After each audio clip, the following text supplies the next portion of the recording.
Hello everyone, today we read and comment the sixth chapter of the second book of von Clausewitz, Vom Kriege. The text follows. An occurrence which, instead of being carefully analyzed in all its parts, is superficially noticed, is like an object seen at a great distance, presenting the same appearance on each side, and in which the details of its parts cannot be distinguished. Such examples have in reality served to support the most contradictory opinions. To some, Daun's campaigns are models of prudence and skill. To others, they are nothing but examples of timidity and want of resolution. Bonaparte's passage across the Noric Alps in 1797 may be made to appear the noblest resolution, but also as an act of sheer temerity. His strategic defeat in 1812 may be represented as the consequence either of an excess or of a deficiency of energy.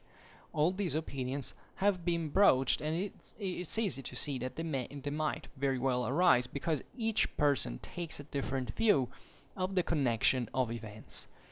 At the same time, these antagonistic opinions cannot be reconciled with each other, and therefore one of the two must be wrong.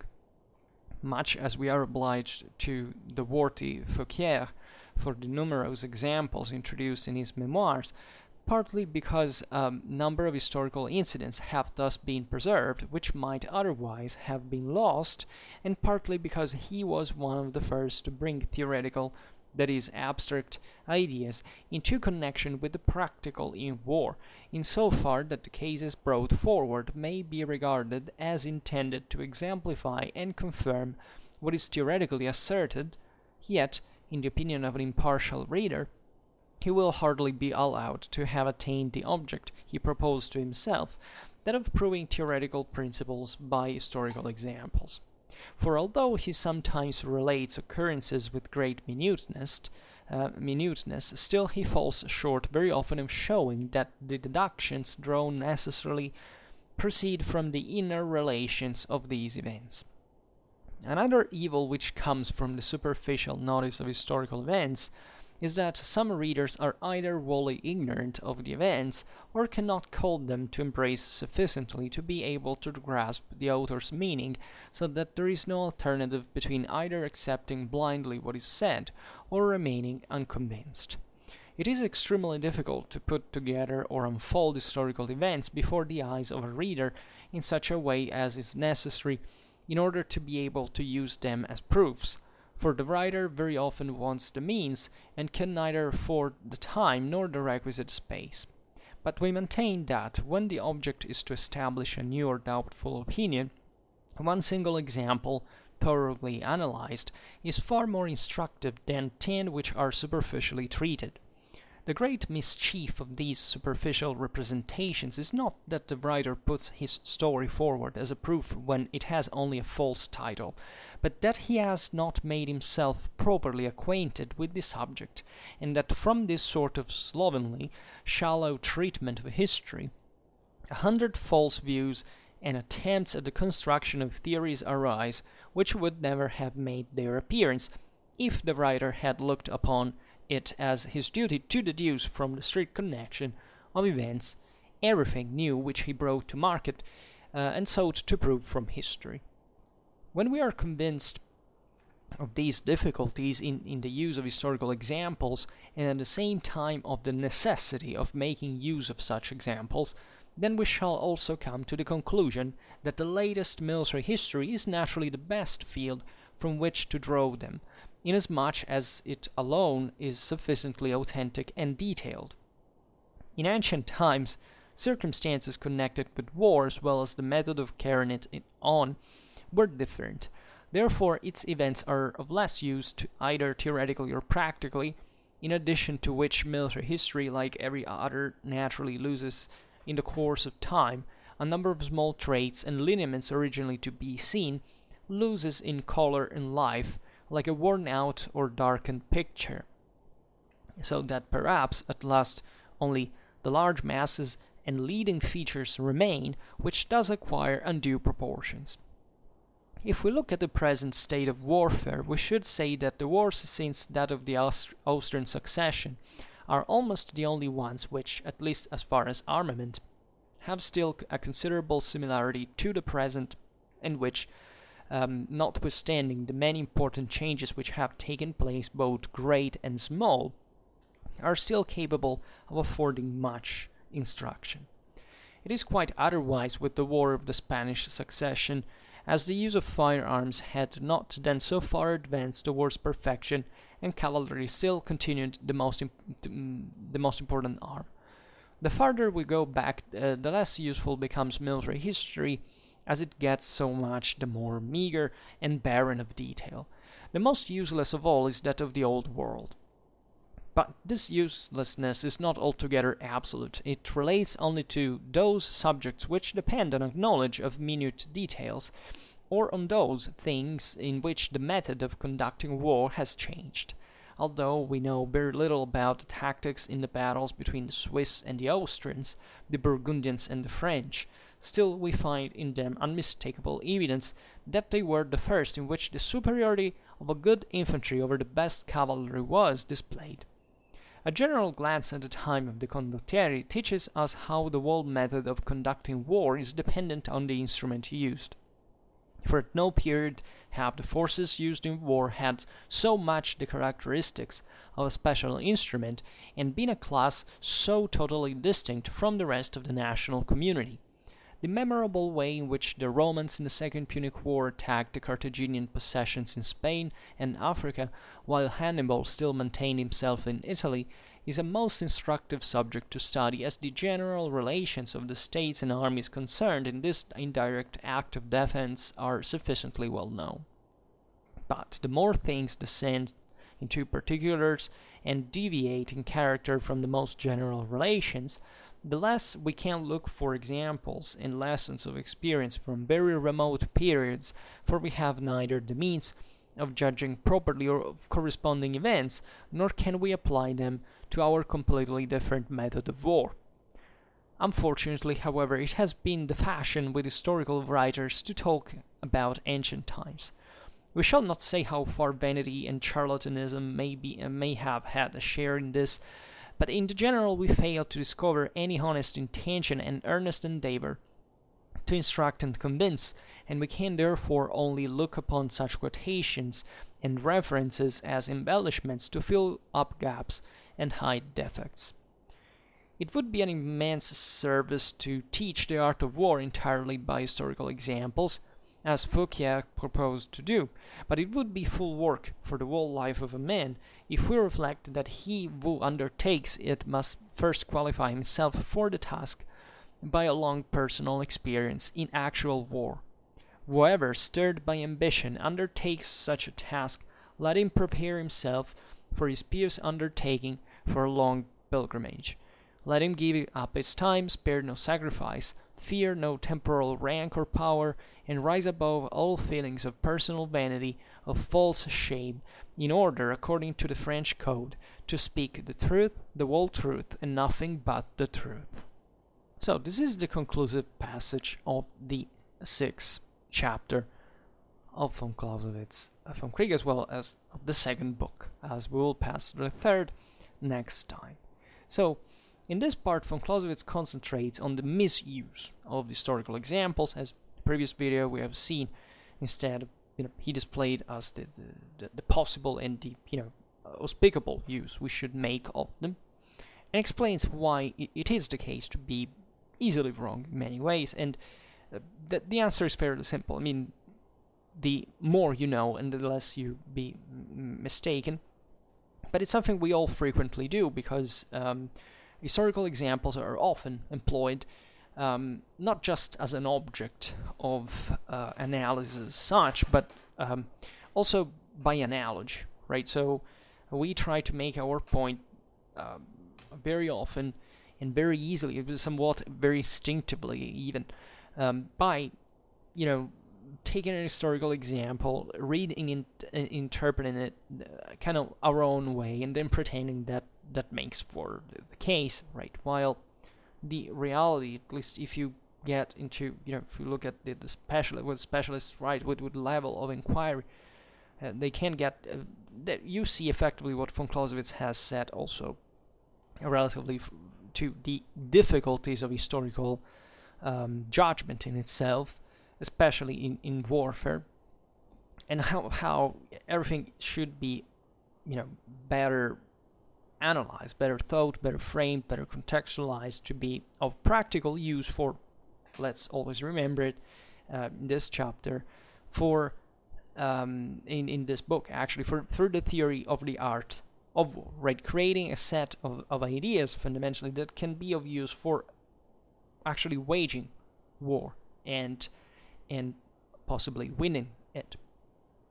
So von Clausewitz starts with this an occurrence which, instead of being carefully analyzed in all its parts, is superficially noticed, is like an object seen at a great distance, presenting the same appearance on each side, and in which the details of its parts cannot be distinguished. Right. So this is quite important, because it's objectively a distortion, an optical distortion that we often get.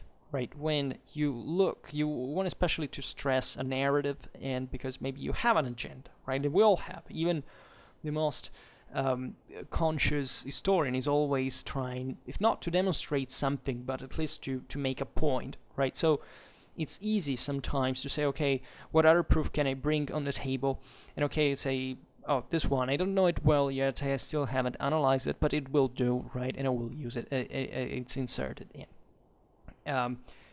This is easily a way of mistaking yourself, for the simple reason that if sometimes you're not really analyzing the thing, you're simply searching for an adaptable meaning to it, right? So even if you had to stress actually the opposite, you could find within this information that you have, still really, relatively superficially, to some sense, right? And therefore in the complete opposite direction, so that you can't distinguish fully what you're talking about. This is very easy, because you can easily spot a person who knows what he's talking about, who dominates the topic, especially, however, if you kind of already know it by yourself. Otherwise, as von Clausewitz has said, if you're we will read now, if you kind of don't know the story well yourself, you listen to someone who knows just a little more than you, and you can't fully know how much that person knows the topic, or at least you understand that he knows more than you, and therefore, more than being convinced, you will just let yourself being imposed this opinion. This should never be done, right? Even if there are guides that can definitely help you, should always maintain an active critical skill from your side ongoing. Then von Clausewitz writes, such examples have in reality served to support the most contradictory opinions, and makes these examples for the Napoleonic Wars. It says that to some Daun's campaigns are models of prudence and skill, to others they are nothing but examples of timidity and want of resolution. Bonaparte's passage across the Nordic Alps in 1797 may be made to appear the noblest resolution, but also an act of sheer temerity. Right?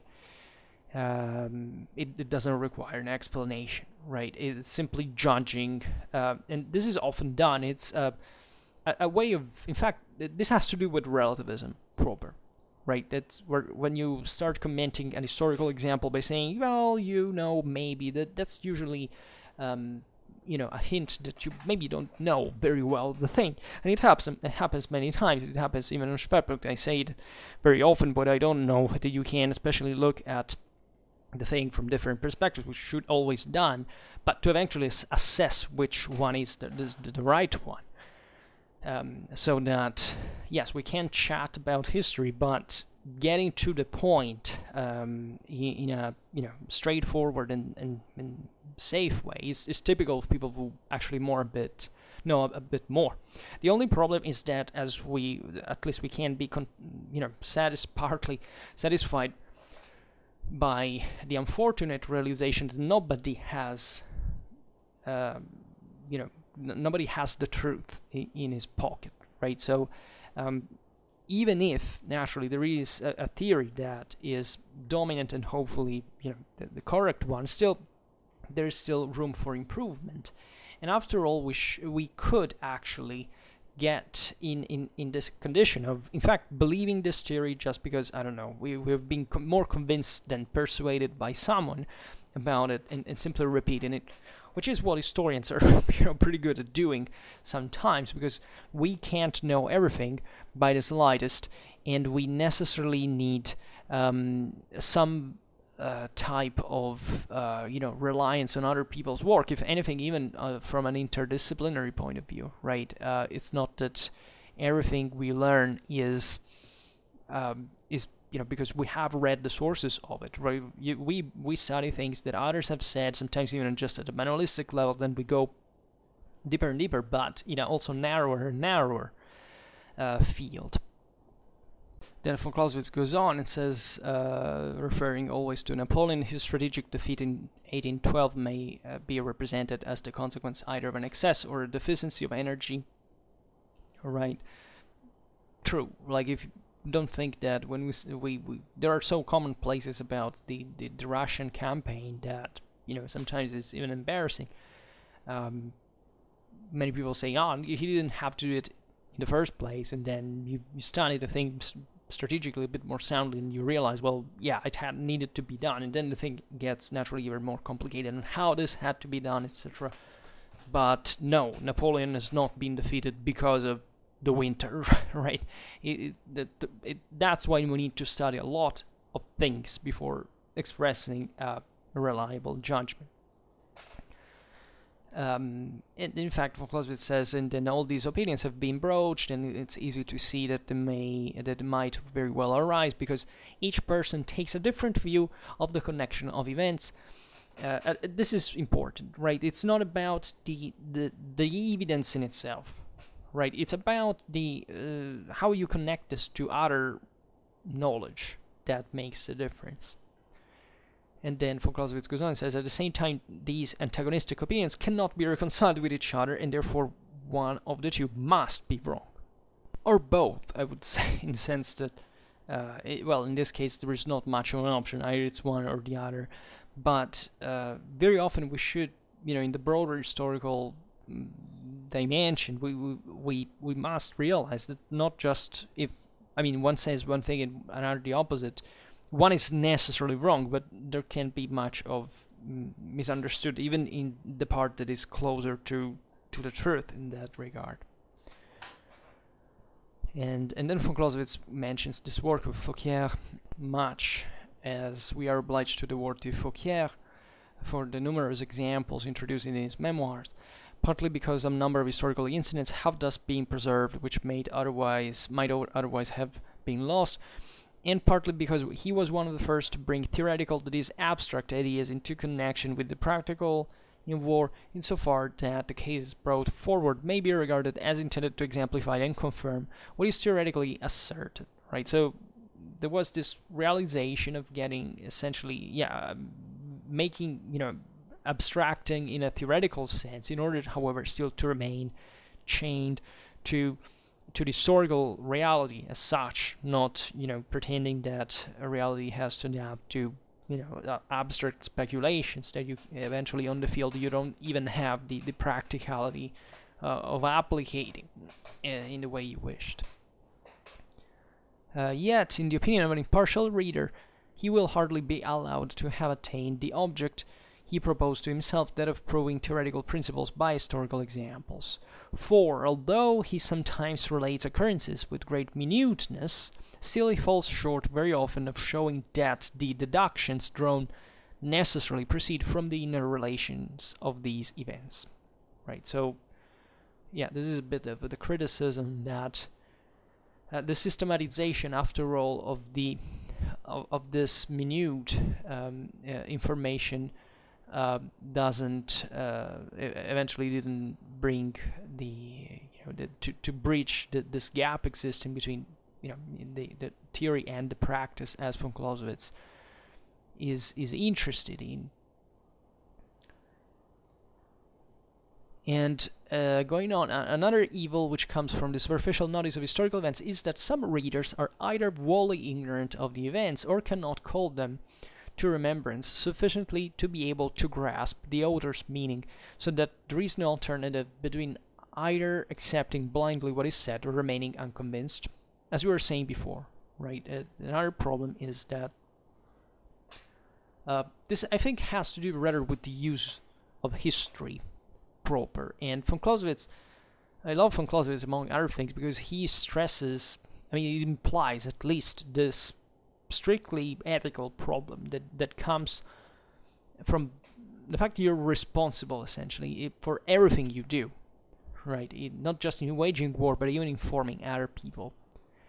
So, as an advice, we may make a video specifically dedicated to this. But I mean, the advice is, also consider, if you want to approach history, consider what your condition is and who you should enter in contact with, because it seems to me there is this tendency to follow an authority just because that's allegedly an authority, right? This idea of following, which is ironically what still happens here on YouTube, and even with the channel. So it's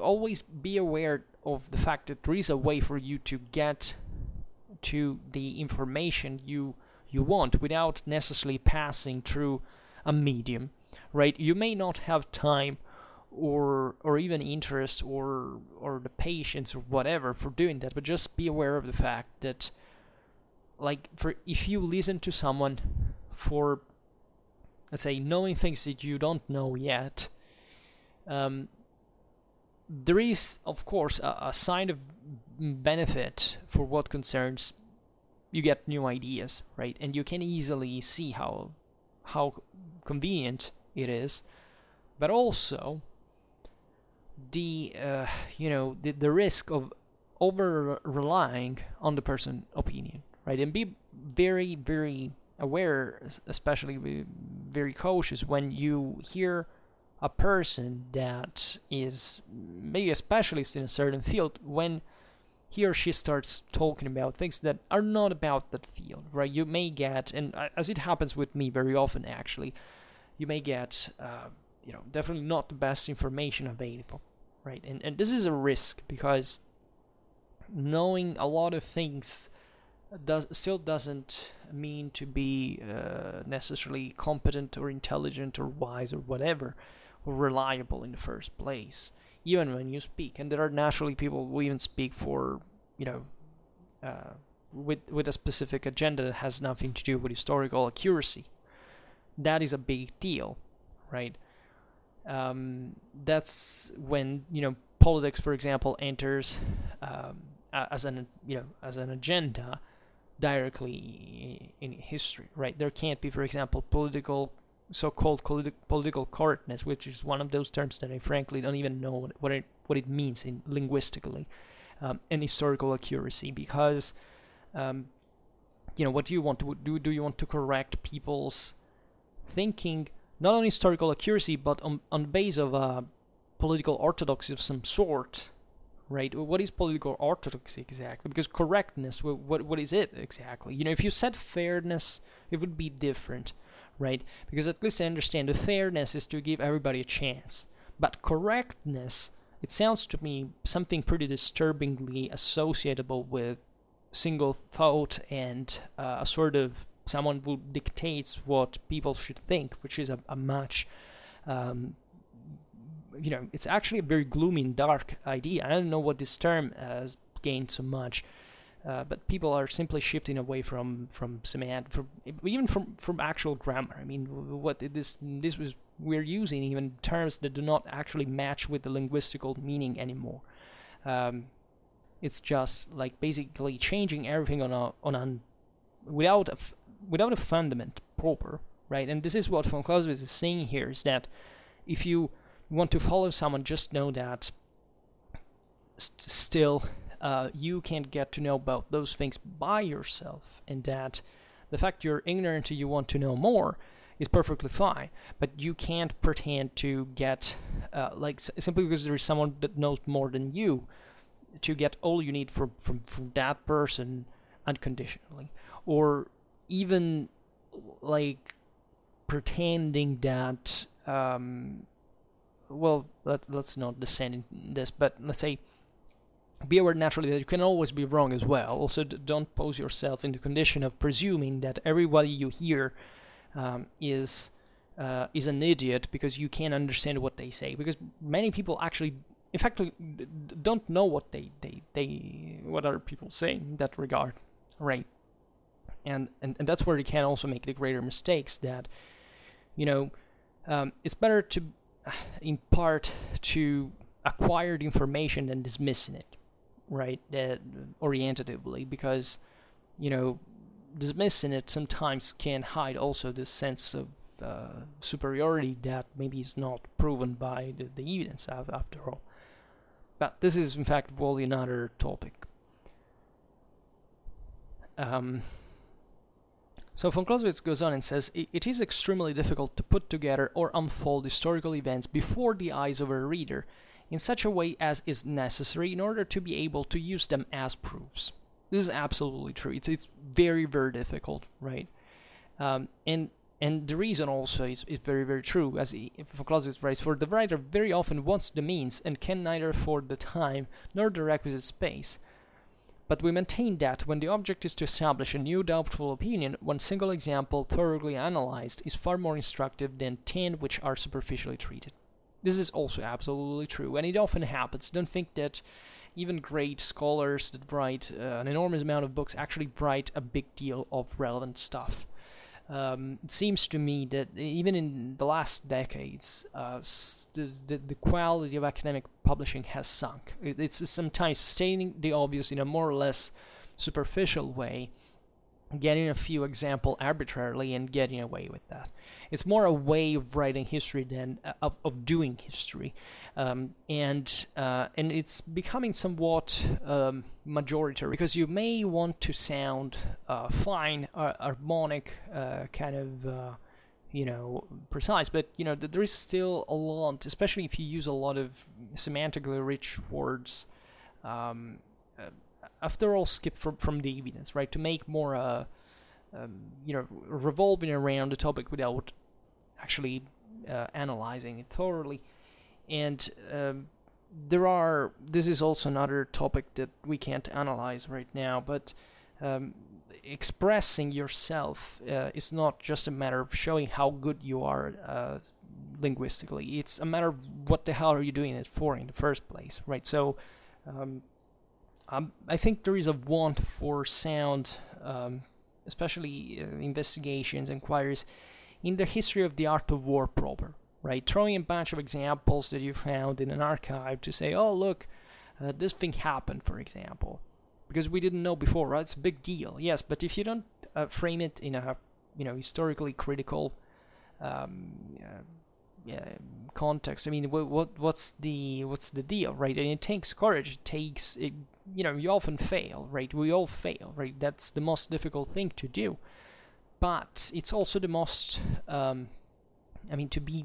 to judge what the evidence in that sense, and trying to frame it in the broader picture is what the world history thing is most important for, arguably, for society. And again, it's very easy to put together a lot of examples, but not analyzing them clearly, right? It's also, sometimes you may even be right, but you're just in a hurry. You do it for that reason, but you should spend a bit more time looking at the thing thoroughly, right? There's also a limit, of course, especially when there is a limited amount of evidence, right? You can't evidently go, and now von Clausewitz tells it, especially in historical time perspective, you can't deepen the topic because there is not enough evidence or precise data available. Von Clausewitz goes on and says, the great mischief of these superficial representations is not that the writer puts his story forward as a proof when it has only a false title, but that he has not made himself properly acquainted with the subject, and that from this sort of slovenly, shallow treatment of history 100 false views and attempts at the construction of theories arise, which would never have made their appearance if the writer had looked upon it as a duty to deduce from the strict connection of events everything new which he brought to market, and so to prove from history. This can be expanded even to the method itself. I mean, you may write things without fully explaining passages, for example, quoting other authors that did the work for you, authors that may even be wrong, that simply said something and you quote it because you assume that's at least a way to prove that your information is somewhat creditable, right, is quoted, so it's acceptable in itself, but then maybe that person was wrong.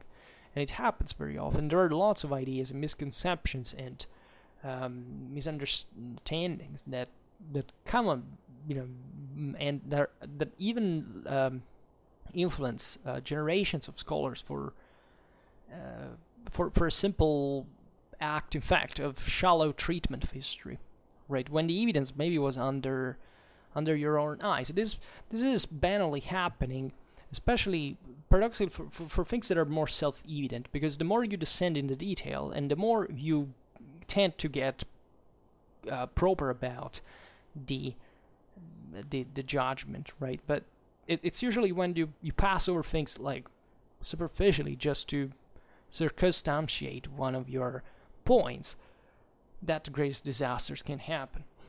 Right, because you reduced everything to a few variables, when the thing is much more complicated. And that's probably the greatest mistakes in history, I would say, at the end of the day. And don't think that it's so...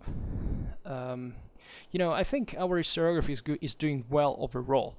I just think that it's becoming ever more difficult to make a point about things that are actually relevant, because we know so much about the details that sometimes we can't help but falling, even inadvertently, in them, and getting trapped in so many problems that definitely widen the historical perspective, but also want for a higher view, and also this method by analogy that is definitely important, because as von Clausewitz said, these historical examples are fundamental for our understanding of military history, right? This happens when we have too few information about what happened, and therefore we try to use the theory of the art of war to see what was more likely to have happened, right? So it's a very crucial passage for military history. Then von Clausewitz writes, when we are convinced of these difficulties in the use of historical examples, and at the same time of the necessity of making use of such examples, then we shall also come to the conclusion that the latest military history is naturally the best field from which to draw them, inasmuch as it alone is sufficiently authentic and detailed. Right? So the point von Clausewitz makes here is that naturally, the less we know about something, and the more the beneficial lessons that we can get from it is going to be disappointing in some way, and this happens historically speaking, as what happens today in general, not always, but on average, is definitely better known than what happened in the past. And yet there is a sort of self-celebrating historiography that wants to make us believe that fundamentally what we need is always the old good examples from, the classical antiquity, where objectively there are good ones, but also are relatively, like, give or take it, because we were saying just the other day, we don't have the sources of the sources most of the times. I mean, as far as we are concerned, great parts of ancient history are tale more than a history proper, because that's also partly how they were conceived. And von Clausewitz writes, in ancient times, circumstances connected with war, as well as the method of carrying it on, were different. Therefore, its events are less of use to either theoretically or practically. right? In addition to which, military history, like every other, naturally loses in the course of time a number of small traits and lineaments originally to be seen, loses in color and life, like a worn-out, darkened picture, so that perhaps at last only large masses and leading figures remain, which thus acquire undue proportions. This is absolutely true. We can get pretty good examples from the most ancient historical events, but still not being able to analyze them more thoroughly, simply because we don't have enough information about them. While what von Clausewitz is underlying here is very subtle. That is, there are also aspects of how war was waged that that change, and that we that also have never been, explicitly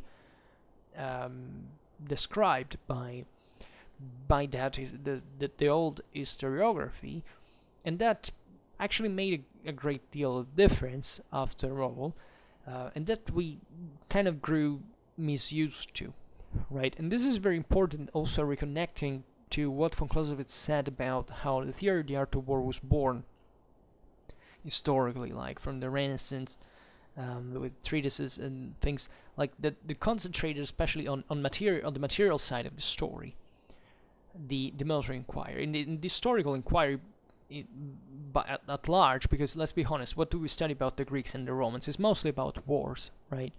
So this is unfortunately something that we didn't lose, like that just today we're rediscovering, especially also thanks to an interdisciplinary approach, that is war, and this stresses a lot what also von Clausewitz said, is a human, universal phenomenon. Like there are things we can be aware of, even by looking, in fact, by analogy at many other events, historically speaking. That's also another reason why I despise culturalism, because that's something that tells you, that since every culture was different, hence even war in this sense is different in a sort of nature that also is disconnected by politics in this regard, that makes it's a completely responsible way, looking at, present history.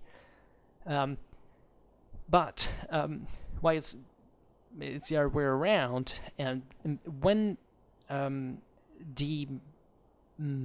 therefore we look back at history, we should be able to make this effort always to actually gather as much as information about also the rest of our world, right? Because that shows us well how societies after all changed, but also how much in common we still have and will always have in this regard.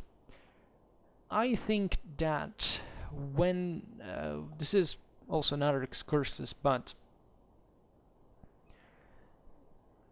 the problem von Clausewitz is stressing here is rather the fact that we can't fully understand what went on, right? It's not a matter of historical capability or not. Like, there's not the expert that actually knows how the Roman legions were arrayed, because actually nobody knows that, right? It's a universal awareness about whoever has dealt with those sources. Like, we simply don't know it because the sources do not tell it. There are hypotheses, some are better, some are worse, but that's what they remain.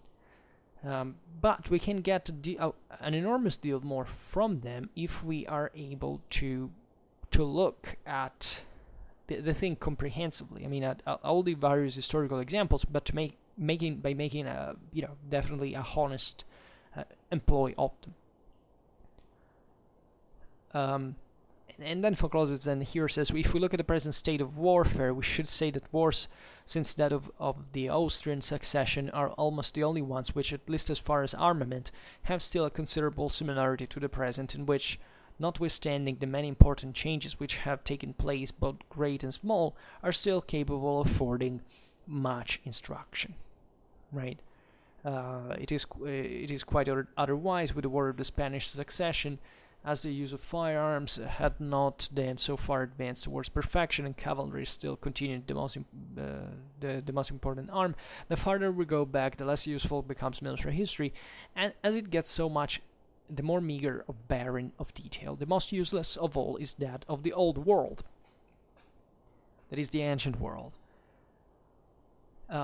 This passage here is not to be interpreted as if von Clausewitz was kind of an historical centrist, let's say, for his own times, and many people talk about von Clausewitz as if he was describing early 19th century, warfare, on the base of 19th century warfare, and as if there was something constitutively different in his view from eventually the warfare that would have arisen from later times, and even from times before his.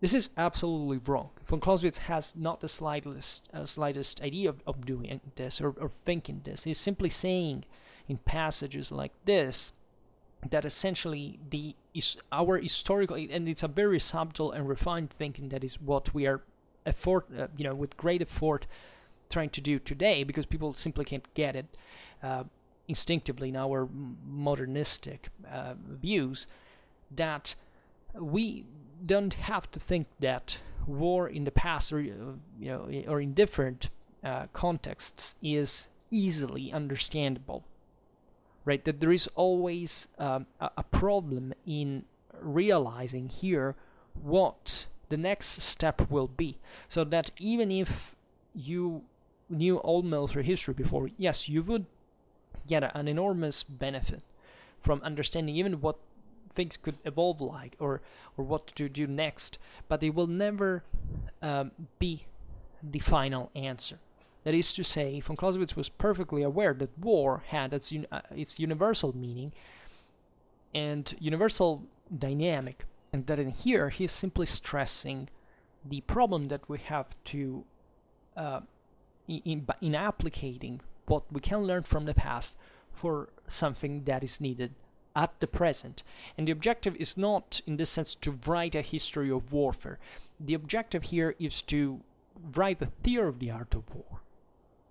To fight is a different thing, right? This is a very important hub, right? If you don't get this, I think you lose half of the meaning of this work, because aside from the fact that, critics like to stress this aspect, in fact, because they largely not even read von Clausewitz, and it's extremely easy to spot it. But secondly, also because they presume that still themselves that what can be learned after all from history is easy, that you don't have that, as long as you have a sound education in some other fields, you can understand after all even war, because you don't need a diachronic or comparative understanding of how it works. It's all cultural. No, it's not all cultural. There are lots of things that are also biological, and you can't deny this, and that's where people have the greatest problem with, because you see, trying to correct von Clausewitz is to try to correct also what we know from science is actually going on in our world, right? And shifting this, the whole picture on culture as if it was something, by the way, disconnected even by the universal humanity of war, right? That's dangerous, because it disconnects completely the political and military action from the responsibility of who's using it, right? And the ultimate conclusion of culturalism is that, if basically only barbarians make war, because intelligent people don't do it, because politics has nothing to do with the dirty thing of war, right? It's just something we need to do because there is the evil guy, the barbarian out there, while we don't realize that von Clausewitz is not distinguishing, right, from, is not detaching violence or politics from the rest of society or culture. Where does the military or the political, the social stops and the rest begins? It's nonsense, right? So there are extremely serious problems with Keegan, with little. With all who have tried to to impute von Clausewitz things he didn't even basically, he even corrected in this work. It's another proof that this work needs to be studied. You can't read the Vom Kriege pretending that you know it. These things should be studied step by step. And step by step, by studying it, you realize the clarity of this thinking that has nothing really to be wanting from basically anything else that has been ever written about war after this, which has been, on the contrary, I would say pathetic, falling short of what of intelligence, I would say, in relation to the same Vom Kriege. Right, because this constant coming back to the abstraction, while all that matters is reality, is like, what has von Clausewitz written this for? And who was von Clausewitz for writing this? Right? But once again, this is my usual rant about the utility of the Vom Kriege. And von Clausewitz says, yes, basically the ancient warfare is the least educational, if you want, because even if, as we will see now, there are astonishing examples from it, still on average we lack information. And it is definitely true, right, that there is an immediate difficulty that you spot when you come from even easily the Middle Ages, most of the times, to the ancient history, to things that are much more famous, even just, and in part just because, in fact, Britain has been, less has been written to understand that war, because you just have to trust what that single source or two or three, and that's it, are telling you.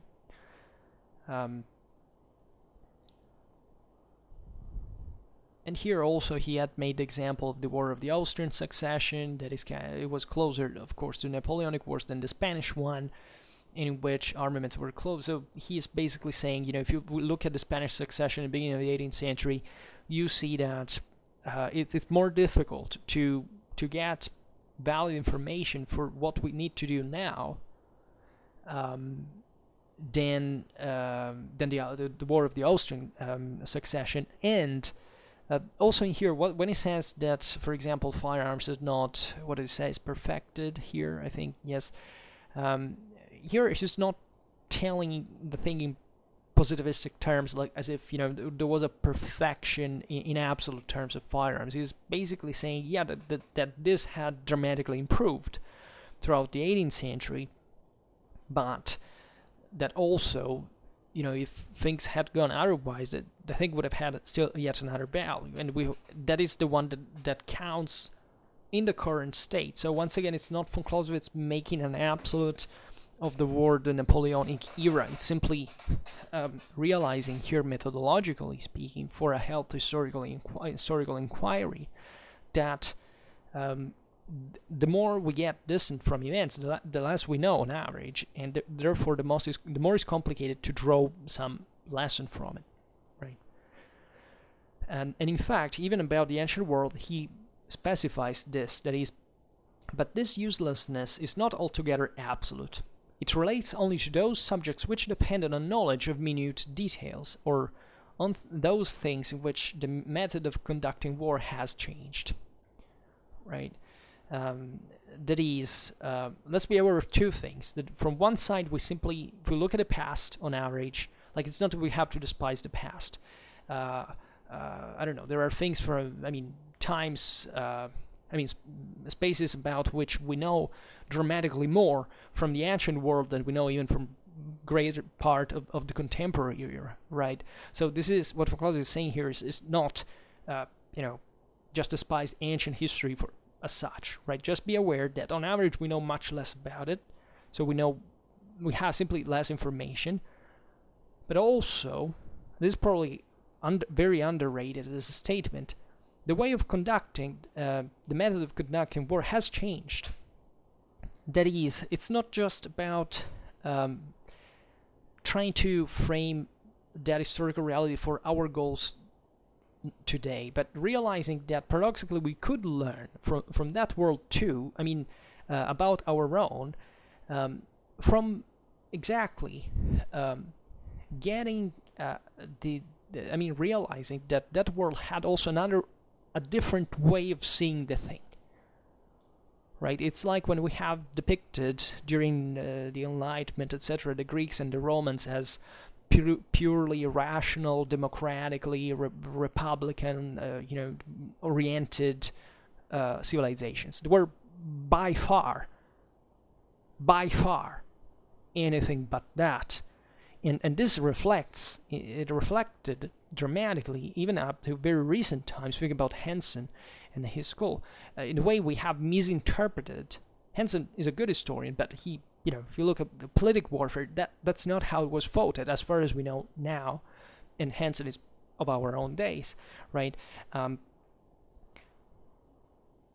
So that we have missed an important part for understanding warfare in its universal character. That is what we need to know in order to fight also today, to fight today, right? This is very important, because really this is how you can mess up a situation just because of a cultural prejudice, fundamentally, like the ones we have built. So just bear in mind, von Clausewitz here is hyper sophisticated. I mean, it's astonishing the modernity of this thinking. This guy had sorted it out all before, and we are still, embarrassing ourselves by pretending that we're somewhat approaching to this now without even fully understanding it, while he had already written it here and even criticizing him. I mean, it's disgusting. We fell short as a civilization in a shameful way.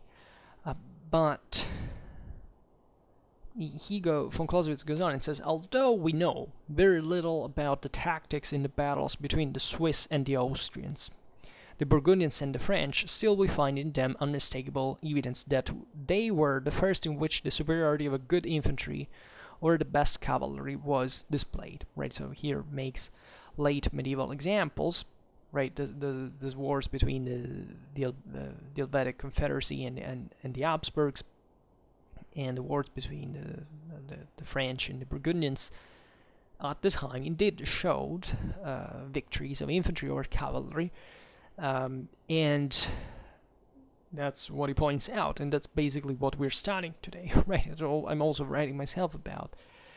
And then he goes on and says, a general glance at the time of the condottieri teaches us how the whole method of conducting war is dependent on the instrument used. For at no period have the forces used in war had so much the characteristics of a special instrument and been a class so totally distinct from the rest of the national community. Yes, this idea that is correct, that the condottieri in late medieval Italy were fundamentally intended as a military instrument dwelling on its own, somewhat, if not outside, but detached instrumentally from its political mandate, right? And they were employed purely for kind of a military purpose. Whereas it's very difficult to see this, socially speaking. Normally, societies, even in this case, societies produce this military system, but in this sense, the society itself, the people itself, is more detached from it than in any other example, right? And again, von Clausewitz writes, the memorable way in which the Romans in the Second Punic War attacked the Carthaginian possessions in Spain and Africa, while Hannibal still maintained himself in Italy, is a most instructive subject to study, as the general relations of the states and armies concerned in this indirect act of defense are sufficiently well known. Thanks to Polybius, this is true.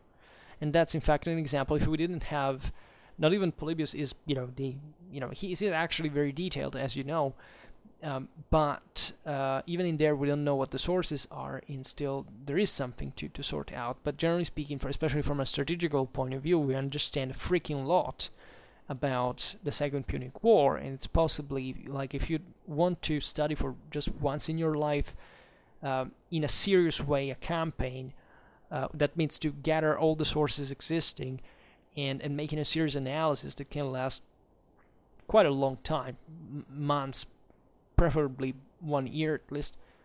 Do it with the Second Punic War, because that's by far basically the most complete war that has ever been fought, I mean, in didactic terms, right? And yeah, and of course we know Scipio bringing the war in definitely in the heart of the Carthaginian possessions, because dislodging Hannibal, cutting his line of supply lines and so on. Then von Clausewitz goes on and says, but the more things descend into particulars and deviate in character from the most general relations, the less we can look for examples and lessons of experience from very remote periods, for we have neither the means of judging properly of corresponding events, nor can we apply them to our completely different method of war. And this is also a very sound statement, because it makes you realize that even if you know, let's say, about medieval Korean warfare, we know something about it, definitely, but the question is, how far? In what? Where's the limit of that? What we can learn about it is, replicable in our own world. From a military point of view, just as it can be of use didactically, but it's obvious that this lays chiefly, we could say, in strategy. Yes, even if we have much more dramatic problems in assessing correctly numbers for those times and in others, etc. Aside from this, the attention, culturally speaking, has been awfully towards especially that region, Far East Asia, like to fall in love with this culture and pretending that it was so military sophisticated that it was somewhat taking Sun Tzu or these other thinkers as a moment in which it was a hidden, an alternative wisdom, military ideal. Think about all the obsession with martial arts, this interest for the sum of the synthesis of this military realizations that contain the millenary wisdom and effectiveness. This is absolutely not like that. If you want something like that, study Western warfare, where aside from the fact that we have a Xenophon or Thucydides that tell you a freaking lot more reliable stuff that can really be more concretely applicable, it also is more abundant, and it's even grown more advanced and sophisticated. If you study from Clausewitz times, definitely much more example for these, and to study in a more complete military historical fashion, right? But in here also there is the awareness of the level of which we're talking about, because once again, many people, for example, are obsessed with weaponry, right? They think that weapons make tactics, or that the whole thing of what a battle is about is how you equip a single person together with many others, but it's about the single, because that it's the mechanics of those weaponry on the field that is going to make the difference at the individual level, right? It's not tactics of large bodies of men, how you train them, how you fed them, what's their morale especially is, or how they're led, how fog of war, attrition. No, it has to be what kind of weapon they used, right? And this obsession, unfortunately, is reiterated ever, and that everything is all about technology. That technology is the first place. That, if you think about that, please erase everything you have learned, restart from a healthier base. Because these things are still done. We still assume that our world is also defined by such things. I especially rant against the impression that drones make, right? As if that was a special thing, or it's even evil and controversial. As if you can kill a person, like as if you were from a video game. Well, at this point, drones first of all have scored much less collateral damage, fortunately, than other traditional, let's say, AC 130s guns that are completely manned. This whole thing it's so silly, right? That we remain impressed in all the things that are changing in this world by the fact that we use toys for children to shoot down people, right? That is. Well, let's forget about this, because that I always start this and I never quite finish it, but at some point we should have to talk about this more thoroughly. But for what concerns von Clausewitz in here specifically, he's telling us, be aware that there is always something that you can learn, right, from military history. Like, there is not ever military historical example that is devoid of usefulness. Everything is thought-provoking. But still there is a limit between what you can learn about a certain environment, and especially if you focus on, let's say, things that are evidently not replicable in our world, but also that are in scale of importance unimportant, right? What we can mostly learn from historically is from strategy, after all, because that's the most, if you want, in the essentials, it has not, it didn't differ in its application enormously much, right, compared to certain tactical realities. That is, for you, it's much more difficult to understand what there could be in the mindset of a Hellenic hoplite than it is why, I don't know, the Athenians had waged the Sicilian expedition, for example. So here we're talking about specifically the theory of the art of war, because possibly it's more enriching, actually, the first thing. But for really operating, I think it's evident that at least there is something more comparable in there, right? It can be of use, of immediate use, right? And let's, in fact, always separate from here still the fact of studying military history from actually waging war, right? And von Clausewitz even addresses this now, because he says, we can't, unfortunately, just fight wars to try to understand what they are about, even if that's in part the most important aspect of it. And have different method of war. Okay, yes, then he goes on and says, unfortunately, however, it has always been the fashion with historical writers to talk about ancient times. Right, so there was this fashion, of course, at the time. It's not very differently from how much there is today, right? Believe me, I see it. I see it even from the YouTube analytics here. That every time I make a video about the Romans, everybody, watches. If I made something more about Middle Ages, nah. I do about modern history even less. Right, it should be the other way around. I mean, if we are really, I give that it's easier to understand, but still, if there are kind of different levels of complexity in there, and definitely the ancient ones are less complex after all, right?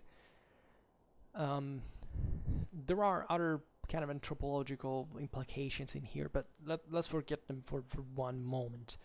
About, or maybe even about the fact, for example, that we tend to sympathize more towards the warrior than the soldier instinctively. That's also another problem that translates itself also in a lack of civic or democratic culture, very often political literacy, but it's instinctive, and we also have to acknowledge that, right? Unfortunately and beautifully, I mean, unfortunately for thinks it, but beautifully, for military history, we prove constantly that the soldier is superior to the warrior in the context where is called to fight, in which in fact also the warrior is present, can be present, or at least that gets annihilated, and we often fail to bridge that gap. We do have the a bit the prejudice of towards the good savage, or about the Fremen mirage, right? This idea that there is a sort of cycle in which, the civilizations grow decadent and the warriors are pure and take over. That's rubbish. It didn't happen like that by any standard. And on the contrary, it's actually greater civilizations that wipe out tribal societies. But that's another thing either. And no, the difference is not made by technology, as many of you are probably thinking. mean, many of you, I actually count that you already know, especially if you're a regular follower, that what we're talking about. Well, it's not the case, but I say you in the sense of, other people out there.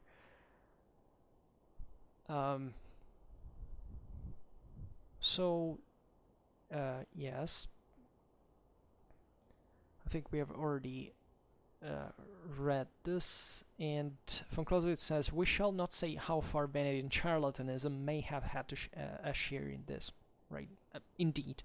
But in general, we fail to discover any honest intention and earnest endeavor to instruct and convince, and we can therefore only look upon such quotations and references as embellishments to fill up gaps and hide defects, right? This is very often done. I mean, how many times, I don't know about you, but you got in a debate on the internet where, paradigmatically, I would say, there's the guy who brings up the ancient historical example to prove his point. That sucks, by the way. Because, yeah, that's in many ways the simplest thing to do. Right? It requires, there is an economical side to the thing. It requires less effort, indeed.